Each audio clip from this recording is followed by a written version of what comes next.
함께 말씀 보도록 하겠습니다. 말씀은 요한복음 11장 32절부터 35절까지입니다. 요한복음 11장 32절에서 35절 함께 보도록 하겠습니다. 찾으셨으면 우리 한 목소리로 읽겠습니다. 마리아가 예수 계신 곳에 가서 배웁고 그 발 앞에 엎드려 이르되 주께서 여기 계셨더라면 내 오라버니가 죽지 아니하였겠나이다 하더라. 예수께서 그가 우는 것과 또 함께 온 유대인들이 우는 것을 보시고 심령의 비통히 여기시고 불쌍히 여기사 이르시되 그를 어디 두었느냐 이르되 주여 와서 보옵소서 하니 예수께서 눈물을 흘리시더라. 아멘. 잠깐 기도하겠습니다. 우리를 너무나도 사랑하시는 주님 감사합니다. 주님, 우리가 주님과 항상 동행하는 삶을 살기 원합니다. 때로는 우리가 삶 가운데서 어렵고 힘들고 고난의 길도 맞이합니다. 기쁘고 즐거운 일도 맞이합니다. 그러나 기쁘고 즐겁고 슬프고 행복하고 그럴 때 언제 어디서나 주와 함께 함으로 말미암아 우리가 주님으로 인한 기쁨을 누리게 하여 주시옵소서. 아버지 하나님, 또한 우리가 주님 앞에 나와서 주 앞에 예배하며 경배합니다. 주의 말씀 듣습니다. 찬양합니다. 기도합니다. 이 모든 예배 가운데도 하나님께서 함께 하시고 주님이 우리와 함께 하심을 우리가 정말 몸으로 체험하고 느끼게 하여 주시옵소서. 특별히 주의 말씀 듣기 원합니다. 이 말씀 들을 때 깨닫는 은혜와 순종의 믿음을 더하여 주시옵소서. 이 모든 말씀 우리 주 예수 그리스도의 이름으로 기도합니다. 아멘. 다시 한번 인사할까요? 샬롬. 할렐루야. 하나님의 은혜와 평강이 오늘도 이 주일 오전 2부 예배 저와 여러분과 함께하길 주의 이름으로 소망합니다. 오늘은 예수님도 우신다. 예수님도 우신다 라는 제목으로 하나님 말씀을 증거하도록 하겠습니다. 영어 성경에서 가장 짧은 절이 있습니다. 그거는 오늘 우리가 함께 읽었던 35절에 나오는 예수님께서 눈물을 흘리시더라 라는 그 구절입니다. 한글 성경에는 좀 길게 나와 있는데요, 영어에는 딱 두 단어 Jesus wept 라는 아주 짤막한 문장으로 되어 있고요. 물론 헬라어는 중간에 이제 전치사가 이제 대명사가 들어가서 이제 관사가 들어가서 좀 깁니다만 실제로는 영어 문장이 제일 짧다. 뜻은 다 같은 뜻입니다. 이것은 아마도 예수님께서 우셨다라고 하는 그 표현에 별다른 수식어나 설명이 필요 없을 만큼 그만큼 의미가 있고 뜻이 있다라고 아마 신학자들이 그렇게 생각을 해서 절로 구분한 것이 아닌가 생각이 듭니다. 근데 그 중에서 가장 짧은 것이 무엇이었냐? 바로 예수님이 우셨다. 물론 영어 성경 언어마다 조금 다릅니다만 가장 짧은 이 두 단어 혹은 이 한 문장일 수 있을 것 같습니다. 이 복음서에서 보면 예수님께서 울으셨다고 표현한 부분이 한 세 군데 정도 됩니다. 약간 신학자마다 약간의 차이는 있지만 공통적인 의견으로는 이제 3번 정도 하신다라는 것인데, 첫 번째가 오늘 본문에 읽었던 이 죽은 나사로가 그 앞에 무덤 앞에서 예수님이 우신 것입니다. 두 번째는 십자가 고난을 당하기 위해서 예수님께서 예루살렘을 입성을 하십니다. 근데 예수님께서 그 예루살렘으로 들어오시면서 예루살렘 그 성을 보시고 성전과 성을 보시면서 눈물을 흘리셨다라고 말씀합니다.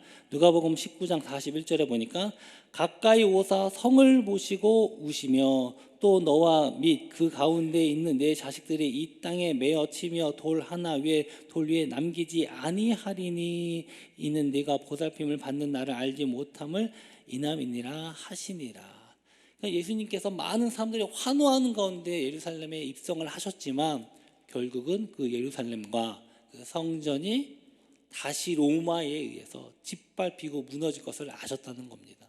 그것을 보면서 애통해 하셨습니다. 그런데 그 가운데 예수님이 보신 현장은 무엇이었냐? 성전에서 돈놀이하고 장사하고 오직 자기 자신을 위해서 어떤 정치적인 이익을 추구하는 종교 지도자들, 그 유대인들을 그 모습을 보시면서 야, 저 미래를 못 보고 저러고 있구나. 그래서 민족의 안타까움을 보시면서 우셨다라는 것입니다. 물론 믿는 자들도 유대인들도 그 성전이 무너진다는 건 유대인들이 그 이스라엘이 망한다는 겁니다. 그걸 보시면서 통곡을 흘릴 수밖에 없었을 것입니다. 세 번째는 십자가 고난을 앞두고 겟셋마네 동산에서 하나님께 기도하시면서 우셨다라고 합니다. 마태복음 26장 37절에 보니까 베드로와 세베대의 두 아들을 데리고 가실새 고민하고 슬퍼하사 이에 말씀하시되 내 마음이 매우 고민하여 죽게 되었으니 너희는 여기 머물라 나와 함께 깨어 있으라 하시고 이렇게 말씀하시면서 예수님께서 3번 기도하시는 모습이 나옵니다. 근데 이것에 대해서 히브리서는요 뭐라고 말씀하시냐, 심한 통곡과 눈물로 예수님께서 하나님께 간구하셨다 이렇게 말씀을 하십니다. 그런 육체에 계실 때 자기를 죽음에서 능히 구원하실 이에게 심한 통곡과 눈물로 간구와 소원을 올렸다 이렇게 말씀을 하십니다. 그러니까 예수님의 이 십자가의 고난은요 그냥 감히 인간으로서는요 그 일반적으로 당할 수 있는 그런 고난이 아닙니다. 예수님도 고민하고 눈물 흘리고 통곡하며 기도할 수밖에 없는 그런 고난이셨습니다. 그러니까 예수님께서 이런 십자가의 고난 앞에 잘 모르면 괜찮은데 이미 다 아시면서 이걸 준비하시는 그 마음이 어떻겠습니까? 그래서 그 눈물로 기도하신 것이 충분히 이해가 됩니다. 그러니까 예루살렘 성을 보시면서 우시고 또한 예수님 십자가의 고난 앞에서 우시는 모습은요 우리가 너무나도 이해가 됩니다. 하지만 오늘 본문에 나오는 나사로의 죽음 앞에서 눈물을 흘리신 그 예수님은요 조금 이해가 안 되는 부분이 있습니다. 왜냐하면요 처음에 예수님께서 나사로가 병이 들었다라고 이야기하실 때요 들었을 때 예수님은요 즉시 나사로를 향해 움직이지 않으셨기 때문에 그렇습니다. 오늘 본문에 이 나사로와 그의 누이 마르다와 마리아가 나옵니다. 그들은요 누구보다 예수님을 사랑하는 자들이었어요. 물론 예수님도 역시 그들요 특별히 그 세 남매를요 특별히 사랑을 하셨습니다. 요한복음 11장 5절에 보니까 예수께서 본래 마르다와 그 동생 나사로를 사랑하셨다 이렇게 말씀을 하십니다. 게다가 특별히 이 마리아는요 또 예수님께 향유를 붓고 그 머리털로 발을 닦을 정도 정말 특별했던 사람입니다. 그러니까 바로 그런 사람들에게 예수님께 급한 소식이 들려왔습니다. 그거는 바로 우리의 오라버니 오빠 나사로가 지금 병들어 죽어가고 있습니다 라는 것을 아주 급하게 사람을 통해서 예수님께 전한 것입니다. 요한복음 11장 3절에 보니까 이에 그 누이들이 예수께 사람을 보내어 이르되 주여 보시옵소서 사랑하시는 자가 병들었나이다. 이 말의 의미가 뭐겠습니까? 예수님 지금 우리 오빠 나사로가 지금 죽어가고 있습니다. 빨리 오십시오. 예수님 고쳐주십시오. 이렇게 지금 이제 전가를 보낸 것입니다. 그럼 어떻게 해야 됩니까? 인간적으로 생각하면 만사를 다 채워놓고 지금 이 사랑하는 나사로를 위해서 달려가셔야 되는 건 아니겠습니까? 그런데 예수님은 그렇게 하지 않으셨습니다. 오히려 요한복음 11장 6절에 보니까 이틀이나 더 유했다 이렇게 말씀을 하십니다. 아니 어떻게 예수님이 그러실 수 있죠? 사랑하는 사람이니까 그리고 더 가까이 가서 더 급하게 가셔야 되는데 그러나 예수님이면 그러실 수 있습니다. 왜냐하면 예수님은요 나사로의 병이 죽을 병이 아님을 아셨기 때문에 그렇습니다. 요한복음 11장 4절에 보니까 예수님이 이렇게 말씀을 하십니다. 예수께서 들으시고 이르시되 이 병은 죽을 병이 아니라.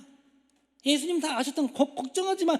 죽을 병이 아니야. 하나님의 영광을 위하며 하나님의 아들로 이로 말미암아 영광을 받게 하려 함이라 하시더라. 예수님은 다 아시니까 느긋하신 것입니다. 야 죽을 병 아니야. 걱정하지 마.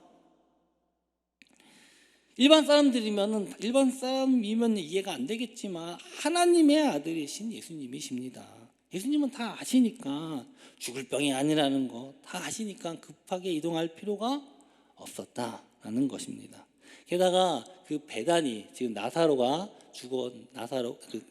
나사로와 마르다와 마리아가 있는 그 배단위는요, 예수님을 죽이려 했던 사람들이 있었던 곳이에요. 그래서 제자들도 사실 그곳을 가는 것을 매우 염려하고 있었습니다.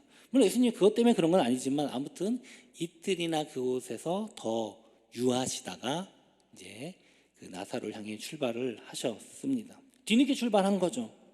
근데 문제가 생겼습니다. 그 사이에 나사로가 이미 죽어버린 겁니다. 요한복음 11장 17절입니다. 예수께서 와서 보시니 나사로가 무덤에 있은지 이미 나으리라.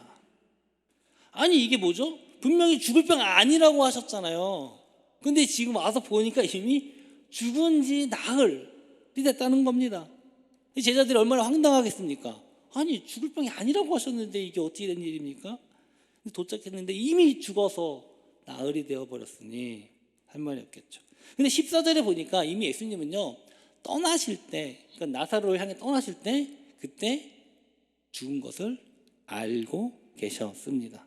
나사로가 이미 죽었다. 그런데도 여유를 부리신 거예요. 이해가 안 되죠? 우리로서는 이해가 안 됩니다. 다른 제자들도 이해가 안 될 수 있습니다. 아니 어떻게 예수님 그러실 수 있습니까? 실망할 수도 있을 수 있겠죠. 그러나 괜찮습니다. 죽어도 괜찮습니다. 왜요? 예수님은 바로 하나님의 아들이시요 죽은 자도 살리시는 능력의 주님이시기 때문에 그렇습니다. 예수님이 뒤늦게 나타나시자 사람들이 여기저기서 수군을 합니다. 아니 왜 늦게 왔지? 맹인의 눈은 뜨게 하면서도 죽은 사람은 살릴 수 없는 사람인데 어쩔 수 없었나 보다. 막 그렇게 수군됩니다. 여동생 마르다도 먼저 예수님을 보고 펑펑 울며 하소연을 합니다. 21절에 보니까 마르다가 예수께 여짜오되 주께서 여기 계셨더라면 내 오라버니가 죽지 아니하였겠나이다. 또 뒤늦게 따라온 둘째 여동생 마리아도 똑같은 말을 하며 눈물을 펑펑 흘립니다. 마리아가 예수 계신 곳에 가서 배웠고 그 발 앞에 엎드려 이르되 주께서 여기 계셨더라면 내 오라버니가 죽지 아니하였겠나이다 하더라. 지금 그들은요 하나같이 얘기해요. 분명히 예수님만 여기 계셨더라면 우리 오빠가 살았을 겁니다. 큰 믿음입니다. 할렐루야. 그러나 마르다와 마리아는요 반쪽짜리의 믿음입니다. 왜냐하면요 예수님은요 어디에 계시든지 가까이 계시든지 멀리 계시든지가 중요한 분이 아니에요. 그럼 중요한 건 무엇입니까? 바로 예수님이 어떤 분이신가, 예수님은 어떤 능력을 행하실 수 있는 분이신가, 그 예수님을 제대로 아는 믿음이 중요한 것입니다. 마태복음 8장에 보면요 한 이방인 백부장이요 자기 종이 중풍병에 걸려서 그것을 예수님께 찾아와서 고쳐달라고 하소연을 합니다. 그때 예수님께서 그러면 내가 너희 집에 가서 고쳐주겠다라고 말씀하셨을 때 백부장은요 깜짝 놀라면서 예수님 이방인 집에 우리 오신다고요? 안 오셔도 됩니다. 여기서 말씀만 하시면 나을 줄 믿습니다. 이렇게 고백했어요. 그러자 예수님이 그 믿음을 칭찬하시면서 그의 믿음대로 될지어다 이렇게 말씀을 합니다. 그러자 그 중풍병 그 백부장의 종인이 나온 줄 믿습니다.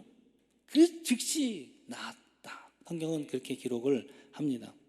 사랑하는 성도 여러분, 예수님이 어디 계신지 멀리 계신지 가까이 계시니까 중요합니까? 지금 하늘에 계신가? 내 옆에 계신가? 중요합니까? 아니요. 예수님은 그것이 전혀 중요하지 않으십니다.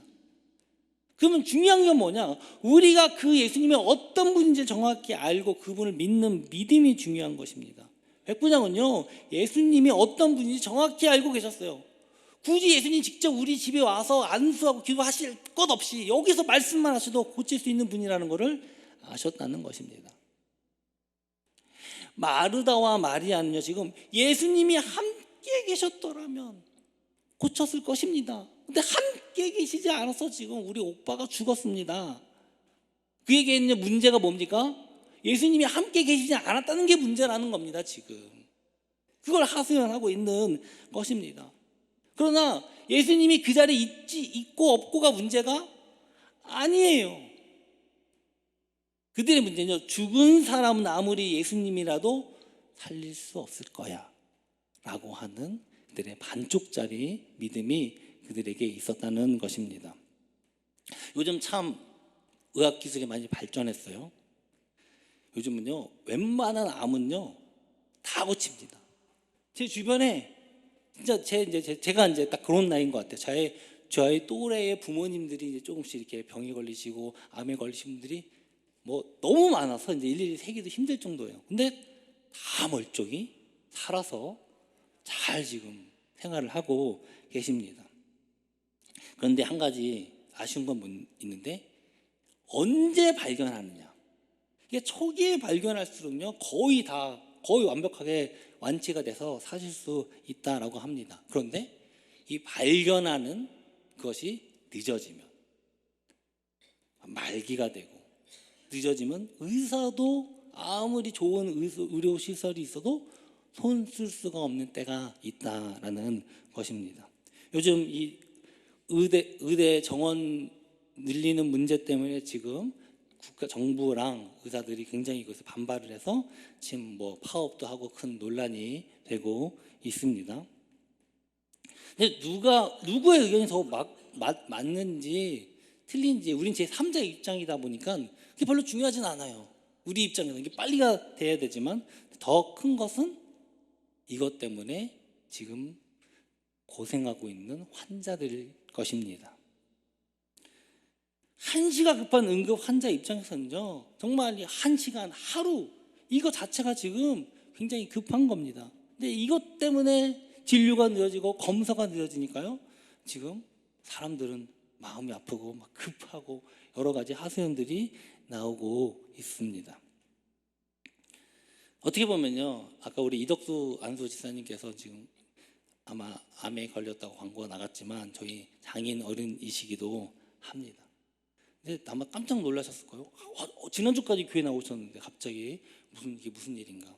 사실 그 전에 좀 아프셨는데, 그리고 조직 검사도 다 받으셨어요. 근데 잘 모르겠대요. 그래서 좀 기다려 봅시다. 그래서 뭐 또 큰 병원에 갔더니 암이 아니라고 확정을 하니까 아예 받아주질 않는 거예요. 지금 다 병원들 난리지 않습니까? 그러면서 또 시간 보내. 그래서 또 다시 어디 큰 병원에 알아봐서 경희대 의료원에 겨우 갔는데, 거기서도 그 또 검사를 해주진 않고 이전에 받은 건데 시간이 없으니까 다시 봤더니 모르겠네요. 좀 기다려봐야겠네요. 이러는 거예요. 그러니까 어떻게 합니까? 너무 고통이 심하시니까 응급실로 가셨다가 급하게 진료를 받았는데 CT를 찍어봅시다. 그것도 바로 안 찍어주더라고요. 너무 밀려서. 내가 어떻게 또 빨리 CT를 찍었는데 갑자기 암이라고 하는 겁니다. 근데 이게 림프암이 신경망에 있는 거라서 온몸에 퍼져갖고 급하게 지금 바로 항암 치료받고 지금 이렇게 하고 있습니다. 그래서 중요한 건 콩팥으로 먼저 수술 못하고 빼내야 되는데 온몸에 퍼진 항암 그거를, 그런데 지금 콩팥에 그 암들이 나오다가 걸릴 수가 있다. 전이가 되면 큰일 나니까 그런 얘기를 하면서 말씀을 하셨습니다. 기도 부탁드립니다. 지금 이 병원의 이 문제로 시간이 급한데, 이것으로 인해서 많은 저희 이제 이덕수 지사님뿐만 아니라 많은 사람들이 지금 이 병원이 정상화되지 않아서 큰 어려움을 당하고 있습니다. 여러분 정말 이것을 위해 여러분 많은 기도 부탁드립니다. 빨리 해결돼서 정상화될 줄 믿습니다. 아무리 의술이 발달하고 뛰어난 의사라 할지라도요, 치료의 시기를 지나면, 우리가 골든타임이라고 하지 않습니까? 그 시간 지나면 고칠 수가 없는 거예요. 거기다가 이미 죽어버리면 살리는 것은 불가능합니다. 그러나 사랑하는 성도 여러분, 우리 주님은 다르십니다. 온 우주를 창조하시고 모든 무생물의 생명을 주시는 분이 바로 우리 하나님이십니다. 또한 그분의 아들이신 예수님은요, 죽을 병만 고치는 것이 아니라 죽은 자도 살리시는 분이라는 것입니다. 이게 믿음이에요. 이게 사람과 하나님의 차이입니다. 이게 예수님과 우리의 차이예요. 우리 주님은 불가능한 것이 없으신 분이에요. 그거를 믿는 게 바로 믿음입니다. 마태복음 9장 23절에 보니까 예수께서 이르시되 할 수 있거든요. 무슨 말이냐? 믿는 자에게 능히 하지 못할 일이 없는 일을 하시. 여기 믿는 자는 예수님을 말씀하시는 거예요. 우리가 아닙니다. 우리가 온전히 믿으면 우리도 가능하겠지만 우리가 예수님처럼 그럴 수 없거든요. 그러니까 우리가 예수님을 믿는 거죠. 그런데 그런 예수님을 믿는 우리조차 때로는요, 너무 시간이 늦었어. 야, 너무 예수님 멀리 있어. 아니야, 이미 죽었어. 이제는 안 돼. 틀렸어. 더 이상 불가능해. 이렇게 상황과 환경을 보면서 좌절한다는 겁니다. 사람의 능력은 한계가 있어요. 그러나 우리 주님의 능력엔 한계가 없습니다. 무한하신 주님을 믿을 때 주님께서 하실 때 못하실 일이 없다는 것입니다. 이미 끝났다, 이제는 할 수 없어, 불가능하다라며 울며 애통하는 자들에게 예수님은요 이렇게 말씀을 하셨습니다. 요한복음 11장 23절입니다. 예수께서 이르시되 내 오라비가 다시 살아나리라. 할렐루야. 네, 우리 주님은요 모든 암과 불치병을 고치시고 심지어 죽는 사람도, 죽었던 사람도 살리시는 분이신 줄 믿습니다. 그런데 바로 여기서 한 가지 의문점이 생깁니다. 이 오빠의 죽음을 지금 너무 슬퍼하고 애통해하는 이 마르다와 마리아, 그리고 다른 유대인들, 함께 친척이거나 함께 동네 사람들도 다 함께 이 모습을 보면서 울었어요. 근데 예수님께서 그 현장에서 함께 우셨다라는 것입니다. 요한복음 11장 34절에 보니까 이르시되 그를 어디에 두었느냐, 이르시되 주여 와서 보옵소서 하니 예수께서 눈물을 흘리시더라. 아니, 왜 예수님께서 우시죠? 예수님은 우실 필요가 없지 않습니까? 이미 서두에서 말씀드린 것처럼 예루살렘 성전이 무너져서 온 이스라엘 유다 백성들이 고통을 당하고 믿는 사람들이 고통을 당한다든가, 혹은 그 예수님 십자가 고난에 우시는 그것에 비하면요, 이건요 별것도 아니죠. 왜요? 다시 살아날 건데요. 할렐루야. 예수님이 다시 부활시키실 건데요. 마르다 마리아야 그걸 모르니까 지금 우리 오빠가 죽었습니다라고 슬피 울지만 예수님은 우실 필요가 없는 겁니다. 그런데 예수님이 우셨다라는 것입니다. 이것에 대해서 우리 33절에 보니까 왜 우셨는지를 말씀하고 계십니다. 요한복음 11장 33절인데요. 예수께서 그가 우는 것과 함께 온 유대인들이 우는 것을 보시고 심령의 비통이 여기시고 불쌍히 여기셨다라고 말씀합니다. 두 가지죠. 비통이 여기시고 불쌍히 여기셨다. 이 비통이 여기셨다는 말의 의미를 한번 헬라어 원어를 찾아봤더니 엠브리오 마우라고 하는 단어입니다. 이게 뭐냐? 분노를 한다는 거예요. 너무 화가 나고 분노가 나니까 막 가슴이 터져서 막 울부짖는, 그럴 때 사용하는 단어가 이 엠브리오 마우라고 하는 단어입니다. 예수님은요 이렇게 지금 마르다와 마리아가 사람들이 이 나사로의 죽음을 슬퍼하는 모습을 보시면서 통탄해 하셨어요. 왜요? 그렇게 예수님이 함께 하시고 가르쳐 주시고 보여주셨어요. 뭐요? 예수님이 어떤 분인지. 그런데 예수님 제대로 알지 못하는 겁니다. 예수님 믿지 못하는 겁니다. 현재 상황만 보고 좌절하고 슬퍼했기 때문에 그렇습니다. 예수님은 물고기 2마리로 보리떡 5개로 5,000명을 먹이신 분이에요. 중풍병자를 낫게 하시고 풍랑을 잔잔케 하시고 12년 동안 혈우병을 앓은 여인을 고쳐주시고 38년 동안 걷지 못하는 자를 고쳐주시고 날 때부터 소경이었던 자의 눈을 뜨게 하신 분입니다. 그리고 심지어 죽었던 회당장의 야이로의 딸도 살리신 분이에요. 그것을 다 이들은 경험하고 보고 들었습니다. 그런데도 지금 예수님 앞에 와서 하는 말들이 예수님이 여기 계셨더라 하면 살았을 텐데 지금 예수님이 없어서 죽었다. 지금 예수님은 죽은 사람 부활하실 수 없을 것입니다 라고 슬퍼하며 애통해하고 있다는 것입니다. 도대체 얼마나 더 많은 것을 보여주고 가르쳐주고 체험을 해야 그들이 예수님을 제대로 믿을 수 있겠습니까? 그것을 보니까 예수님이 마음이 통탄한 겁니다. 때로는 분노도 났을 것 같아요.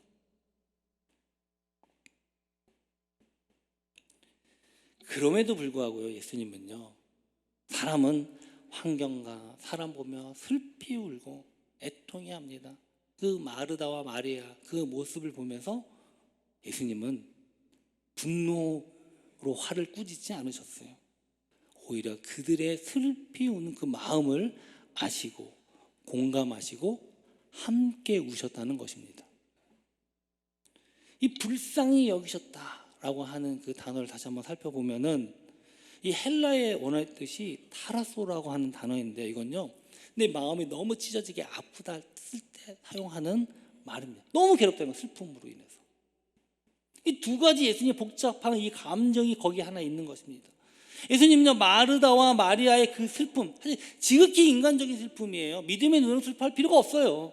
그러나 그들이 지금 지극히 환경을 보면서 우리 오빠가 죽었다고 하는 그 슬픔 때문에 애통해하고 고통해하는 것을 예수님이 보시고 그 마음을 헤아려 주시고 공감하시고 함께 우셨다라는 것입니다. 예수님은 다 아시는 분이십니다. 다 하실 수 있는 분이십니다. 전지전능하신 분이시에요. 그러나 그럼에도 불구하고 하나님은 우리의 연약함을 아세요.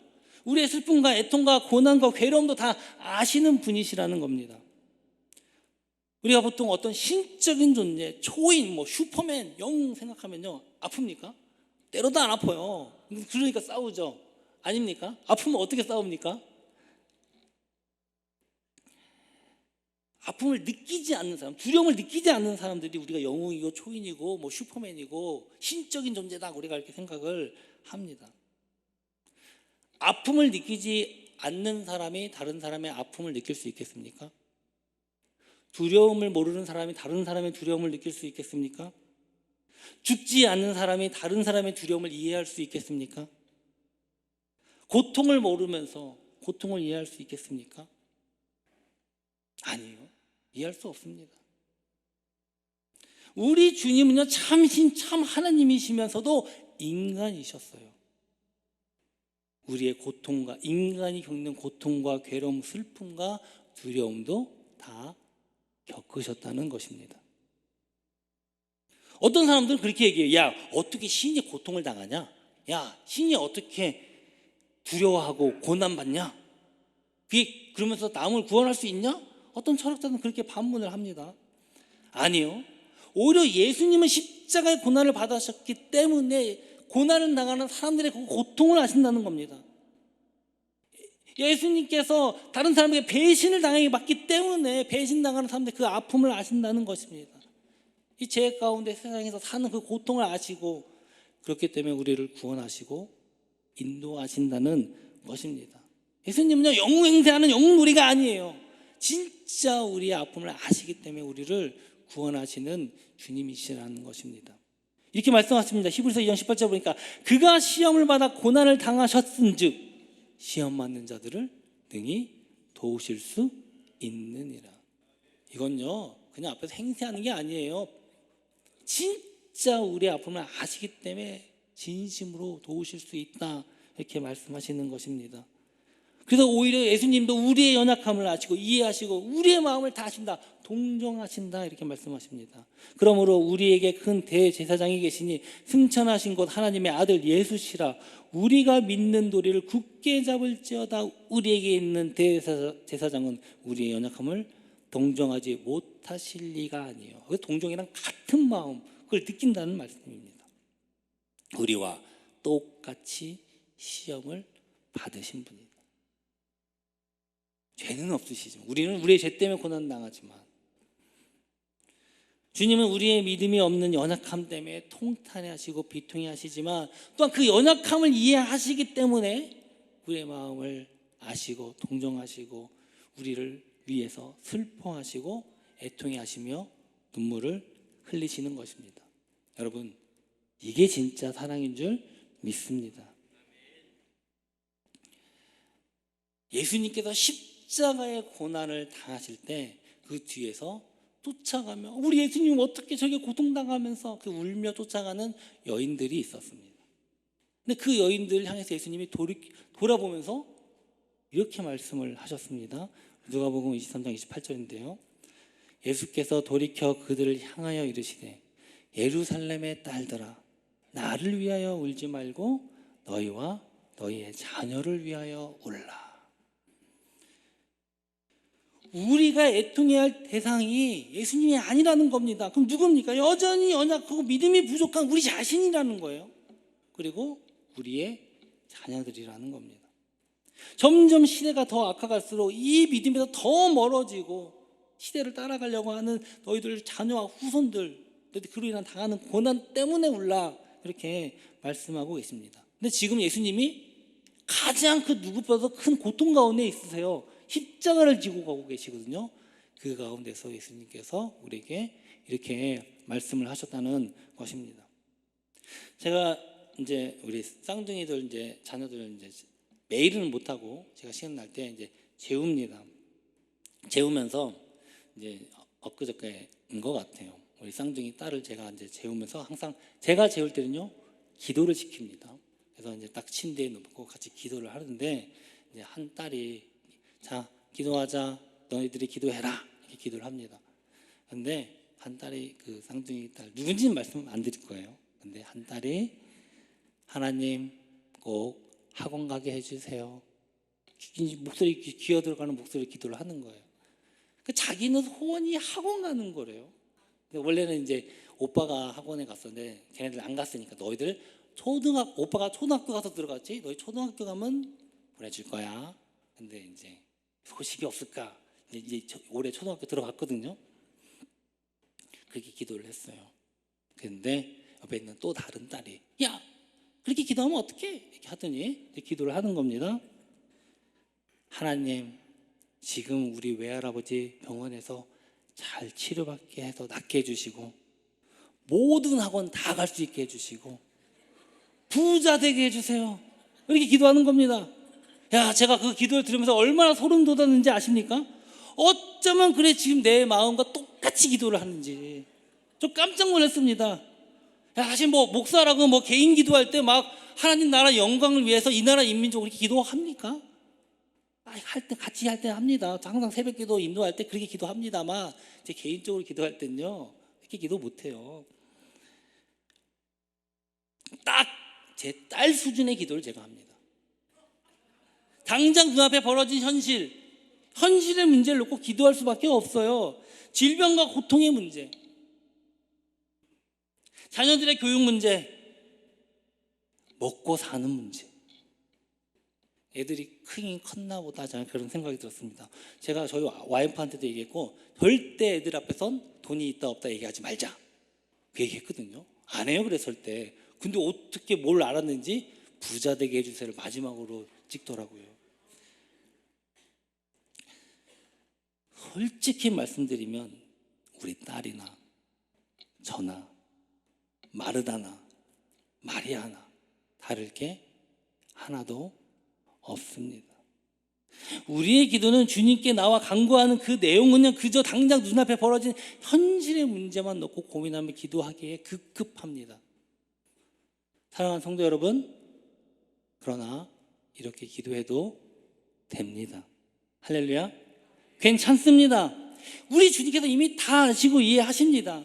우리 주님은 우리의 간구를 들으시면서 한편으로는 너 믿음이 이거밖에 안 되냐 애통해 하시기도 하십니다. 그러나 또 그걸 보시면서도 그래도 우리의 마음, 이 현실에서 고통을 당하는 우리의 마음을 보시고 공감하시고 함께 누리시고 함께 눈물을 흘리시고 위로하시면서 그 기도에 응답해 주신다는 것입니다. 우리 주님이 이렇게 말씀하셨잖아요. 너희와 너희 자녀를 위해 울라. 사랑하는 성도 여러분 마음껏 여러분의 자신과 가정과 여러분의 자녀를 위해서 눈물 흘리며 기도하기 주의 이름으로 소망합니다. 육신의 문제이든 영적인 문제이든 그 상관없어요. 주님께서 기도하라고 하셨으니까 기도하시면 됩니다. 그게 울면 됩니다. 예수님도 이 문제 때문에 우리를 위해 우신 거예요. 사랑하는 성도 여러분, 괜찮습니다. 우리가 이렇게 주님 앞에 나갈 때 이미 예수님께서 우리의 마음의 모든 것을 아시고 함께 우시고 기도하시며 우리의 기도를 응답하시고 인도하실 줄 믿습니다. 반드시 주님께서 우리에게 기도하며 눈물을 흘리며 나아갈 때 기쁨과 평안으로 응답해 주실 줄 믿습니다. 주님께서 회복시켜 주시고 구원시켜 주시고 지켜 주실 줄 믿습니다. 이 은혜와 복이 저와 여러분과 우리 가정과 우리 자녀 위에 이 교회 위에 함께하길 주의 이름으로 소망합니다. 우리 함께 일어나서 우리 결단을 해볼까요? 주님, 우리 연약하고 부족합니다. 온전히 주님만 바라보고 싶어도 환경 때문에 우리 눈앞에 처해진 상황을 볼 때 때로는 좌절하고 절망할 수밖에 없지만, 그래도 주님, 그 가운데서 주님께서 우리를 인도하시고 선한 능력으로 우리를 안아주시고 크신 팔로 붙들어 주시며 우리를 위해 위로하시며 눈물을 흘리시는 그 주님을 바라보면서 일어나게 하여 주시옵소서. 절망 속에서도 흔들리지 않고 오직 주의 얼굴만 구하며 나가게 하여 주시옵소서. 이렇게 결단하면서 이 선한 능력으로 우리 찬양하며 봉헌하며 나아가겠습니다.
싶어도 바라보지 못할 때가 너무나도 많습니다. 여전히 환경과 조건과 상황 바라보면 때는 절망하고 슬퍼하고 우리가 애통해하지만, 그럼에도 불구하고 우리 주님도 우리가 함께 오시는 그 주님의 마음을 우리가 다시 알게 하시고, 주님께서 선한 능력을 우리를 안으시고 우리를 두 팔로 붙들어 우리를 일어나게 하시는 그 주님을 믿기 원하며 나아가기 원합니다. 주님께서 반드시 우리를 일으켜 세우실 줄 믿습니다.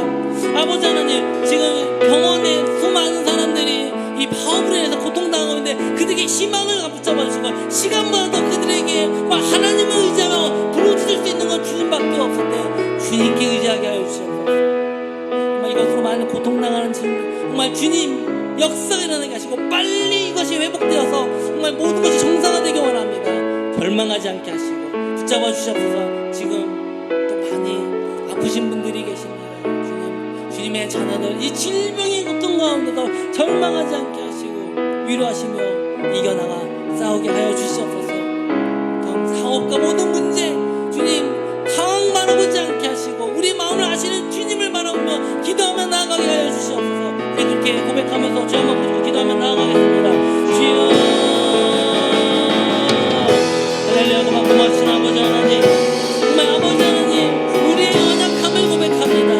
정말 예수님 앞에 있으면서도 예수님만 사랑, 예수님만 있었고 그러면 우리 오빠가 오라버니가 죽지 않았을 것이라고 애통했던 마르다와 마리아가 바로 우리의 모습입니다. 아버지 하나님, 모든 것을 하실 수 있는 그 예수님을 믿으며 우리가 나갈 수 있는데, 때로 우리가 상황과 형편 때문에 우리가 온전히 앞에 나가지 못할지라도 주님께서 우리를 위로하시고 오히려 주님이 눈물을 흘리시며 우리와 함께 하시면 우리가 알고, 주님이 우리의 마음을 아십니다. 우리의 고통을 아시오니 그 주님을 바라보며 기도하며 나아가게 하여 주시옵소서. 오 주님, 정말 우리의 연약함을 다 주께 맡겨 드립니다. 주님께서 일으켜 세우시고 주님께서 회복시켜 주시고 이 또한 지나가리라. 주님과 함께 이 어려움을 이겨나가게 하여 주시옵소서. 아버지 하나님, 우리가 모든 주님 앞에 맡겨 주시옵소서. 주여, 우리 흔들리지 않고 주님을 바라보며 주님만 구하며 나가게 하여 주시옵소서. 반드시 주님의 영광을 동참하게 하여 주시옵소서. 주님, 정말 우리는 연약합니다. 부족합니다. 우리가 환경을 바라볼 때 온전히 주님만 의지할 수 못할 때가 너무나 많음을 고백합니다. 그러나 그래 우리 연약함도 아시고 오히려 주님께서 우리를 위해서 눈물을 흘리시는 그 주님을 우리가 다시 한번 기억하게 하시고, 그 예수님, 우리의 모든 고통과 고난을 아시고 그것을 다 해결하신 그 주님을 우리가 믿고 나아가며 우리가 오직 주님만 바라보기 원합니다. 반드시 주님께서 너의 오라버니가 다시 살아나리라, 이 예수님의 말씀이 우리 자녀와 우리 가족의 우리 가정을 위한 주님의 말씀이 되게 하여 주시옵소서. 우리가 그것을 믿고 나갈 때 반드시 주님께서 역사하여 주실 줄 믿습니다. 정말 지금도 병원에서 치료받지 못해서 발을 동동 구르며 시간 가는 것을 안타까워하는 우리 그 가족들 주님 함께 하시고, 그 가족을 주님 위로하시고 믿음의 자녀들 그의 믿음에 좌절하지 않고 하나님 바라보며 나가게 하여 주시옵소서. 주님, 우리의 모든 것 주께 맡깁니다. 우리가 할 수 없을지라도 모든 것을 하시는 우리 주님을 바라보며 또 주님께서 우리를 인도하시며 역사하시며 우리를 일으켜 세우실 줄 믿습니다. 그 예수님, 우리를 세우시는 주님을 믿고 나가게 하여 주시옵소서. 반드시 주님께서 역사하시며 우리가 승리의 그날, 영광의 그날 우리에게 인도하여 주실 줄 믿습니다. 이 믿음으로 우리가 주 앞에 나가게 하여 주시옵소서. 주님께서 주신 은혜가 너무나도 감사해서 이 시간 예물을 드립니다. 11조, 또 주정헌금, 감사헌금, 성경헌금, 건축헌금, 구제헌금, 그의 모든 기타 드려진 예물 우리의 마음 아시죠? 주님께서 이 예물 보시고 우리의 마음 보시고 기뻐 받아주시옵소서. 다음 주님의 새로운 딸이 있습니다. 우리 송혜숙 성도님, 정말 주님께서 불러주신 주님의 자녀이니 주님께서 그 가정 위에도 그의 또 그 믿음이 함께하여 주시옵소서. 지금은 우리 주 예수 그리스도의 은혜와 하나님의 사랑과 성령의 교통하심이 주께서 주시는 선한 능력으로 일어나서 절망 가운데서도 흔들리지 않고 오직 주만 바라며 주님만 의지하며 주님께서 반드시 이것을 회복시켜 주신다는 그 믿음으로 결단하기를 원하는, 이곳에 예배하는 모든 성도들과 영성으로 참여하는 모든 이들 가운데 지금으로부터 영원히 함께 있을지어다.